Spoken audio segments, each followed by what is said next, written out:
Olá, seja bem-vindo. Você está na TV Poços, programa Direitos e Deveres com o Dr. Vanderlei de Mello. Eu sou Carlos Camargo. Passamos aos nossos telespectadores. Escritório jurídico do Dr. Vanderlei de Mello, agora em novo endereço, na rua Dr. Norberto Carlos Ferreira, número 49, no bairro Santa Augusta. E o telefone é o 3721-7552, 3721-7552. E a doutora Luciana Mello, com lindas canções em sua cerimônia de casamento. Luciana Mello, tecladista e cantora. Se você tiver interesse, faça contato pelo telefone 999-676276, 999-676276. O nosso WhatsApp, para os nossos telespectadores que tiverem o interesse de mandar algum alô para a gente, alguma sugestão, reclamação, fique à vontade. É o 98451-3033, 98451-3033. Semana próxima passada, nós infelizmente perdemos aqui em Poços de Caldas uma grande pessoa, uma grande figura, um homem que amava extremamente a cidade de Poços de Caldas e de todos os poços caldenses, todos que aqui residiam. Fez história, fez família nessa cidade, participava aí da política, participava de todos os assuntos de interesse da sociedade, na cultura, no entretenimento, na alegria, e deixou saudades. Luiz Carlos Cardoso Graminho, o Carlão da Usábia, o Carlão do circo, do parquinho, e teve programa na TV Poços durante muito tempo. A TV fez uma matéria a respeito aí do dia do seu falecimento, velório e sepultamento, o jornal Telefatos, e nós vamos reprisar aqui como uma homenagem, um tributo, um agradecimento, uma pessoa a quem eu devo muita gratidão também, Luiz Carlos Cardoso Graminho, o Carlão. Vamos rodar a matéria mais uma vez. Luiz Carlos Cardoso Graminho tinha 69 anos. Carlão, como era conhecido, morreu nesta sexta-feira. A despedida de familiares e amigos aconteceu no velório municipal de Poços de Caldas. Ele se sentia feliz em ver as pessoas felizes, né?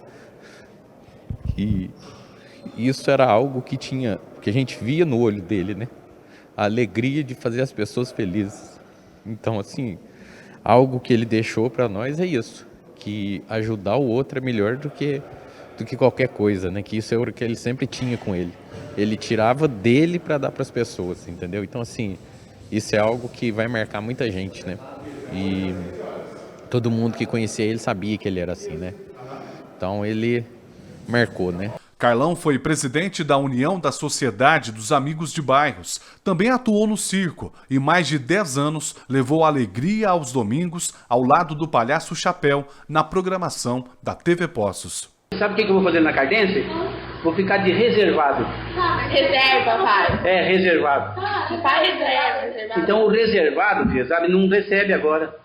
Claro, é perna de pau. Estávamos conversando e ele falou: meu sonho é ter um programa na TV. Eu falei, por que não fazer? Aí elaboramos lá, começamos uma brincadeira no conjunto e deu certo. Duramos mais de 10 anos através da TV Poços. Quero aqui agradecer todos os amigos, os colegas, os parceiros, as parcerias de patrocínio. Ele foi, mas vai deixar um legado muito grande aqui em Poços de Caldas. Do programa dele na TV. Então tudo isso marcou para ele e marcou muitas pessoas também, que eu sei que tem muita gente que gostava dele também. Uma amizade, segundo o Chapéu, de quase 40 anos. Nós gostávamos muito um do outro. Sempre foi parceiro, sempre fui colega, me defendi em tudo, e eu também defendia ele em tudo. independente de qualquer circunstância. É uma grande perda. É uma grande perda para todos nós. O tenente da reserva da Polícia Militar, João Carlos da Silva, lembra da importância de Carlão para a comunidade e segurança pública de Poços de Caldas. Conheci o Carlão em 2000.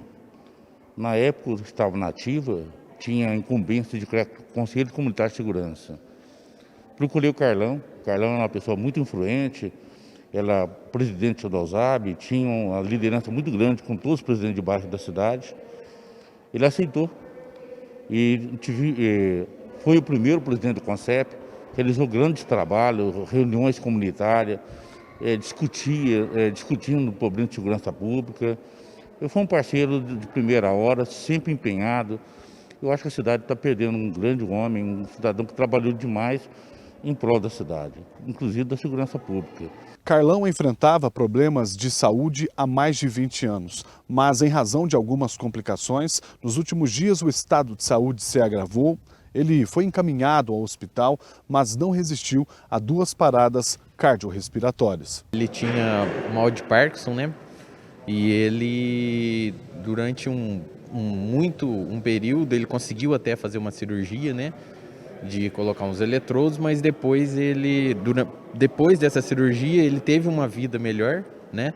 E a gente crê muito que foi isso que prolongou um pouco mais a vida dele, né? E a dedicação da minha mãe também, que a gente não pode deixar de falar, né? Que a minha mãe foi uma guerreira mesmo. E a gente fala que ele chegou até aqui 22 anos, 21 anos, né? Com essa doença, porque minha mãe foi a guerreira do lado dele, né? Então isso aí marcou demais, né? Carlão era casado e aqui vai deixar muita saudade entre a esposa Simone, dos 4 filhos e netos. A saudade fica. A gente tem a certeza, a tranquilidade que ele estava sofrendo muito. Então, assim, para nós em parte, né, uma sensação de ele descansou, então a gente está feliz e ao mesmo tempo é aquela sensação de eu não vou mais ver ele, entendeu? Então, isso é o que fica.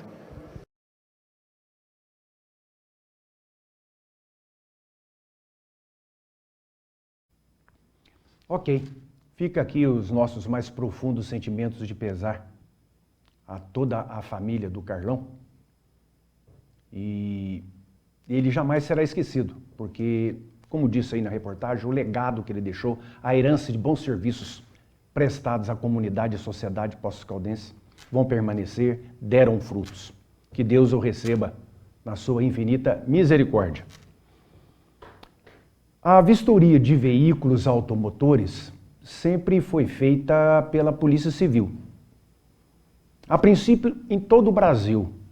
Depois, aquilo foi sendo desvinculado para empresas particulares. Em Minas Gerais, acabou se tornando o único, ou o último, ainda a permanecer esse serviço por conta e responsabilidade da Polícia Civil. Agora, o governador Romeu Zema, através de um decreto, ele abriu esta possibilidade para empresas que se interessarem fazerem o credenciamento e elas vão fazer as vistorias nos veículos automotores. Toda vez que necessitar de uma vistoria, na compra e venda de um veículo, vai mudar de propriedade, de dono, tem que fazer vistoria.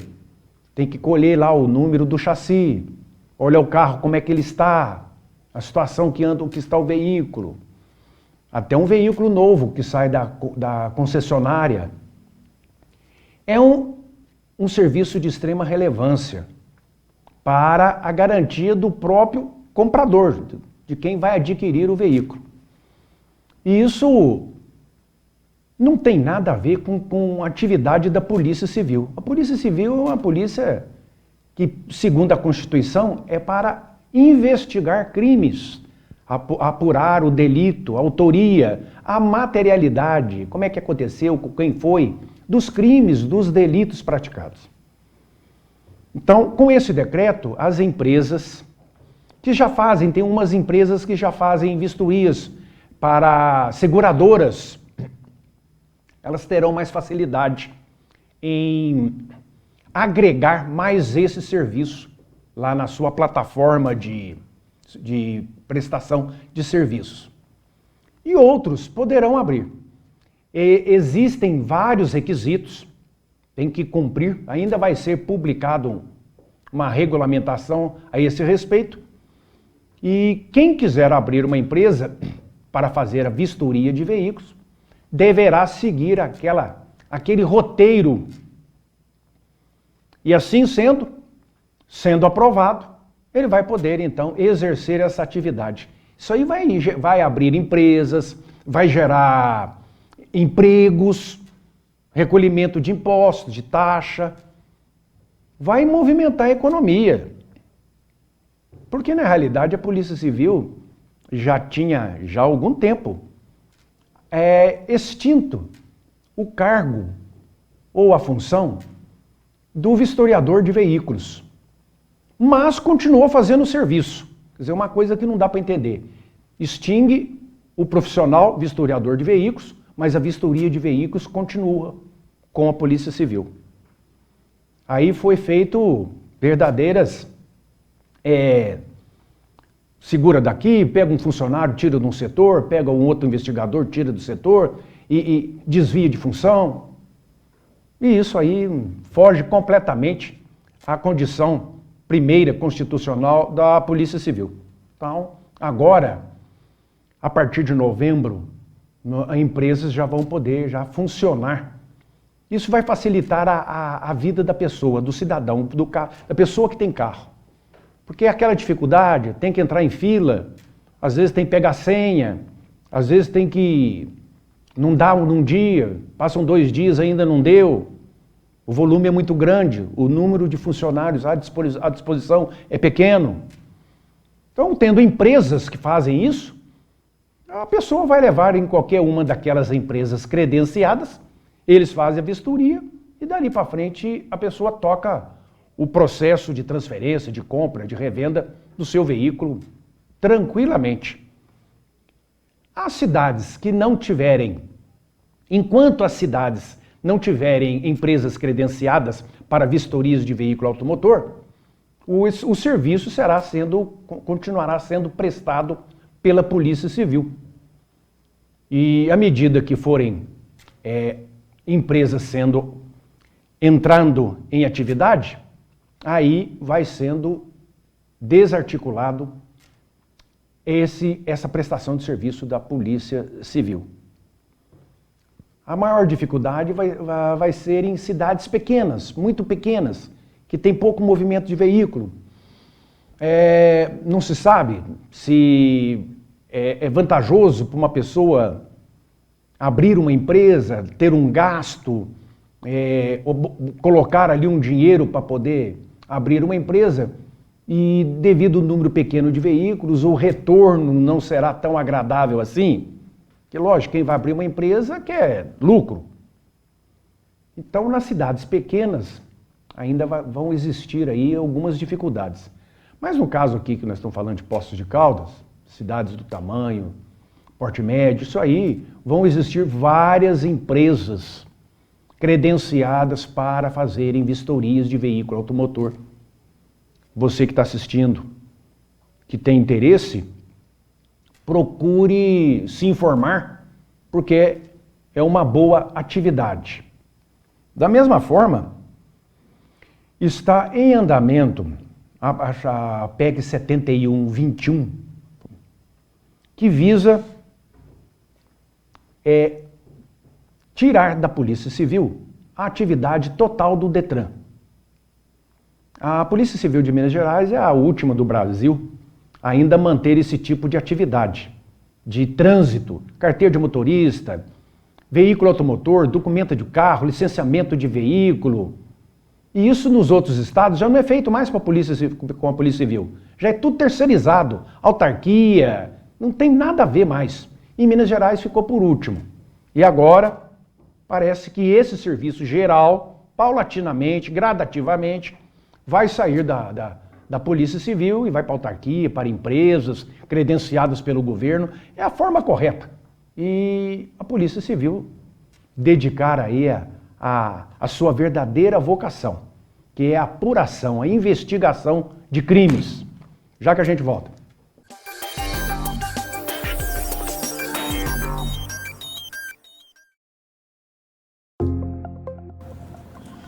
Quem gosta de usar dentaduras? Em um dia, meu sorriso foi reconstruído com implantes. Essa frase foi dita por mim há 15 anos atrás. Hoje tenho certeza que foi o melhor investimento feito na minha saúde. Continuo comendo e sorrindo com segurança. Faça como eu, venha para o Implar e volte a sorrir.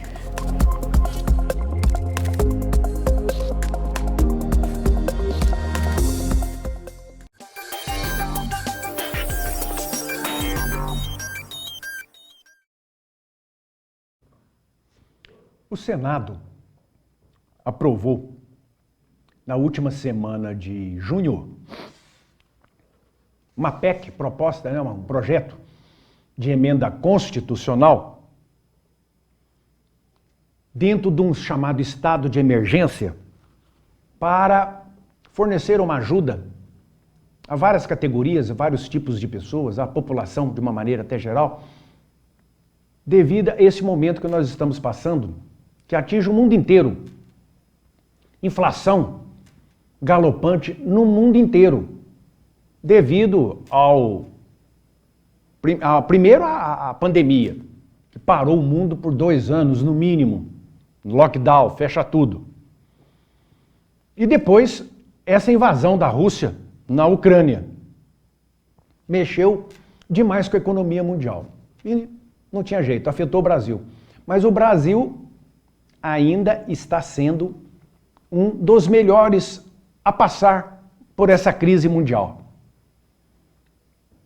Oferta de emprego aumentando, o número de carteiras de carteira registrada, carteira de trabalho aumentando, segurando no máximo a inflação, o país crescendo. E isso aí deveria ser motivo para todos, de orgulho para todos nós brasileiros. Deveria. Infelizmente, alguma parte da população parece que se sente mal quando vê as coisas dando certo, né? Então, quanto pior, melhor. Mas o Senado aprovou essa PEC de estado de emergência, que é a proposta de emenda à Constituição que eu falei, que institui um estado de emergência até o final do ano de 2022 para ampliar o pagamento de benefícios sociais, ajudar a população. Agora a proposta vai ser encaminhada para a Câmara dos Deputados. Ela prevê 41,25 bilhões até o fim do ano para a expansão do Auxílio Brasil, que é o Bolsa Família antigo, e dos Vale Gás Gasolina, que já tinha sido aprovado, mas para aumentar mais ainda esse auxílio, para financiar a gratuidade de transporte coletivo para idosos, para compensar os estados que considerem créditos tributários para o etanol e para reforçar o programa Alimento Brasil. Esse valor não precisará observar o chamado teto de gastos, poderá ultrapassar. Esse recolhimento no estado de emergência, ele serve para que os pagamentos não videm na legislação eleitoral. Aí agora já surge uma polêmica. Inclusive, já palavras de alguns integrantes do alto escalão do Tribunal Superior Eleitoral já estão dizendo que isso aqui é uma medida eleitoral, nós estamos na reta aí de eleições e vem agora esse pacote de benefícios. Quer dizer, é uma maneira de pensar diferente, né? Como eu disse, teria que pensar na população, no povo que vai receber o benefício. Não, estão pensando em política, em atrapalhar. Então, dentro desse pacote, que tem aí o Auxílio Brasil, que é o chamado Bolsa Família antigo, antigamente era 200, o governo Bolsonaro passou para 400, e agora vai passar para 600, o mínimo, até o final do ano. Para isso dar uma compensação nessa crise que nós estamos passando. O Auxílio Gás também, que era o valor de 50% do botijão de gás.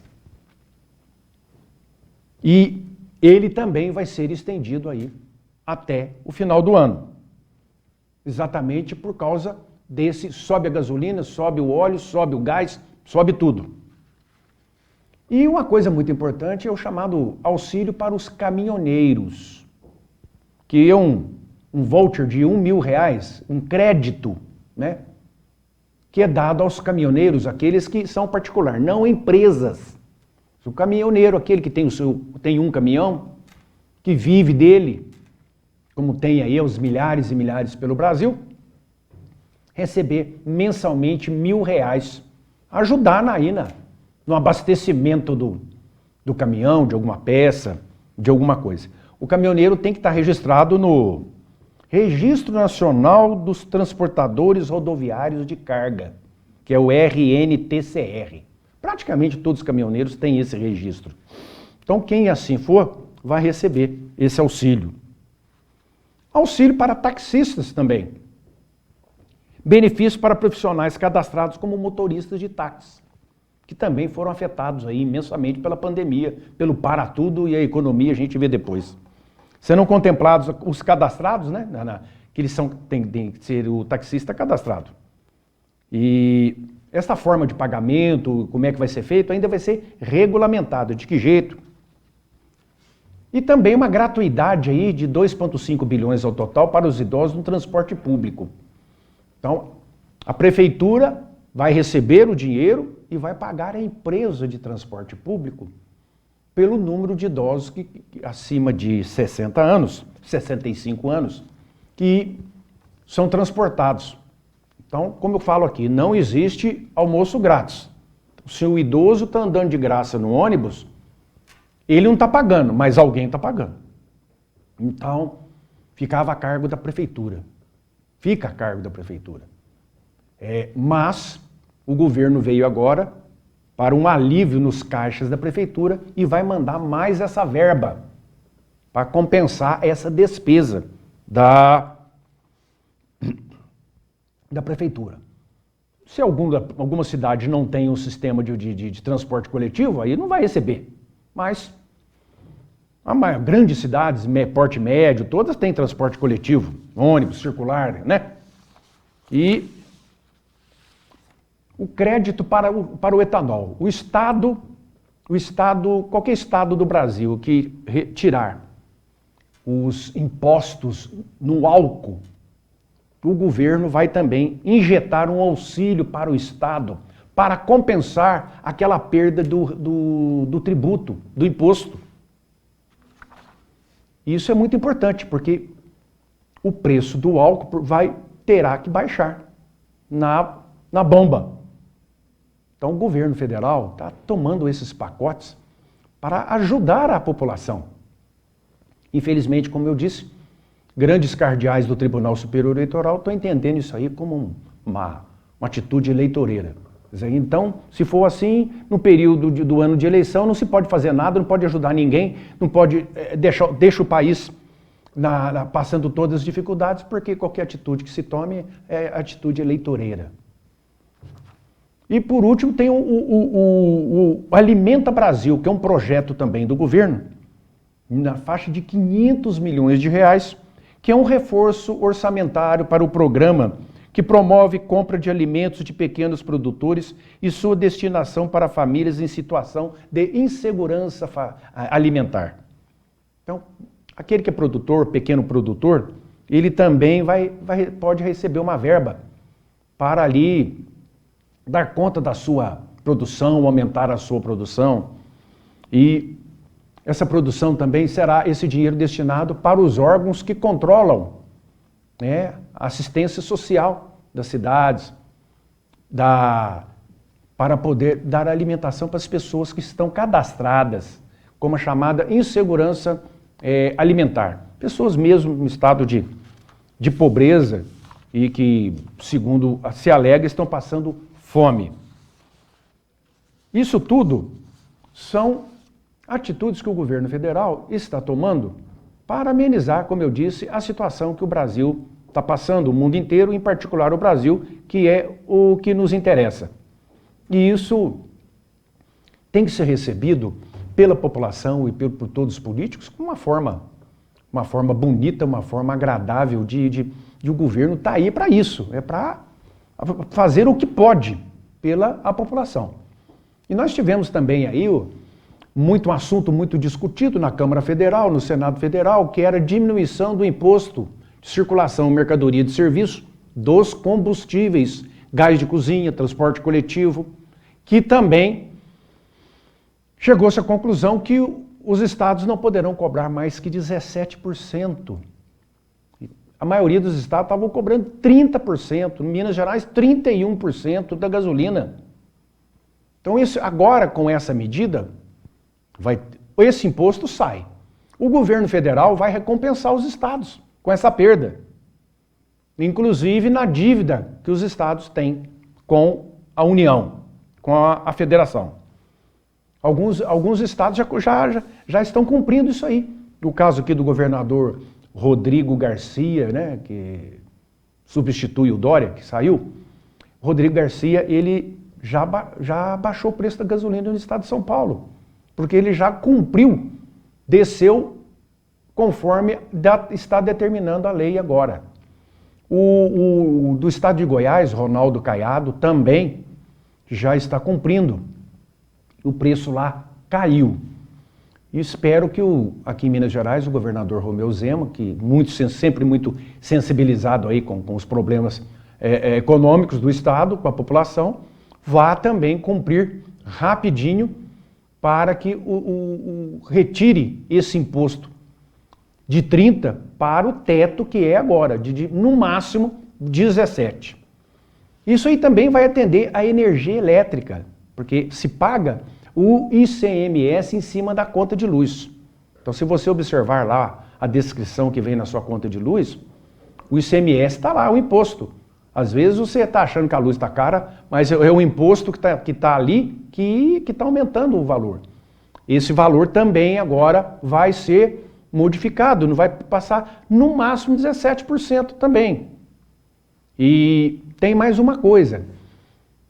Vai haver uma restituição de ICMS da conta de luz que foi cobrado a mais durante algum tempo.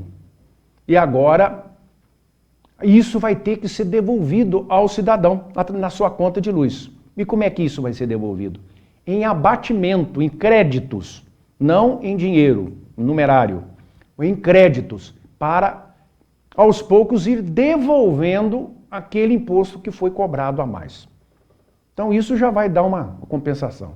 Mas independente disso, a Agência Nacional de Energia Elétrica, a ANEEL, suspendeu ou aumentou o valor da cobrança da taxa de energia elétrica.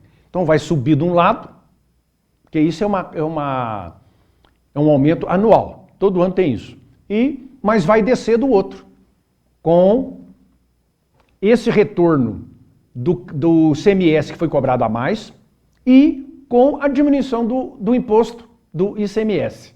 Então, são boas notícias que estão tentando melhorar a vida do brasileiro. Infelizmente, vários políticos são contra. A gente não consegue entender isso, né? Não existe brasilidade, patriotismo. Então, vai ser beneficiada a energia elétrica, que todo mundo paga a conta de energia elétrica. Transporte coletivo, as telecomunicações, que vai entrar aí também em cima da conta telefônica, também diminuir o imposto de ICMS na conta telefônica. Todo mundo tem telefone. E o gás de cozinha, como eu disse aqui. Então, a gente percebe que o governo está trabalhando, está querendo fazer alguma coisa.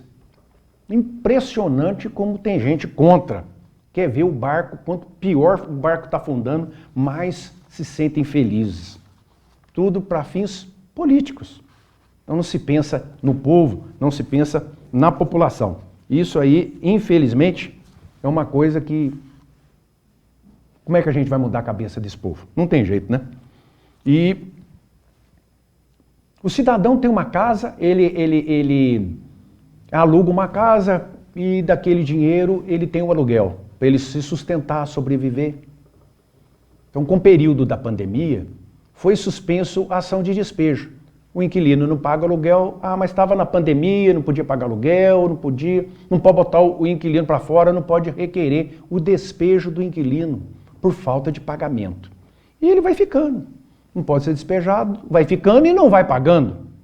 E não vai saindo também, porque não pode. Então, passou a pandemia, o estado de pandemia, né? O vírus está aí, não vai acabar. O estado de pandemia. Agora, um dos integrantes do Supremo Tribunal Federal, numa canetada, aumentou o prazo. Então, até o final do ano, no mínimo, também não pode requerer despejo de ninguém, nem na parte de residencial, nem na parte comercial.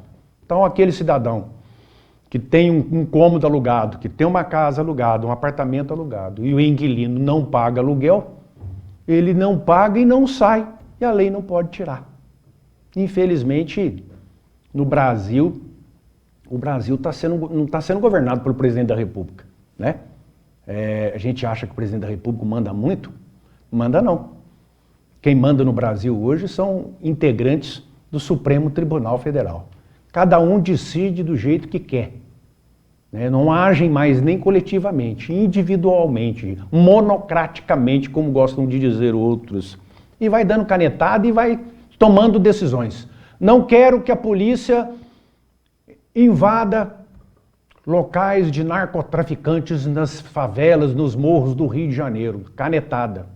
Impede da polícia de exercer a sua função e fica lá aquele estado paralelo dominado por narcotraficantes de lado daqueles lugares do Rio de Janeiro, daquelas comunidades, e de outros que para lá se refugiam, porque sabendo que lá é um território protegido, nem polícia pode entrar, só eles. Tudo na canetada. Infelizmente, nós estamos passando uma situação difícil. O Brasil governado por quem não deveria governar e ainda governando mal. Semana que vem a gente está de volta. Obrigado pela atenção. Fiquem com Deus. Um grande abraço.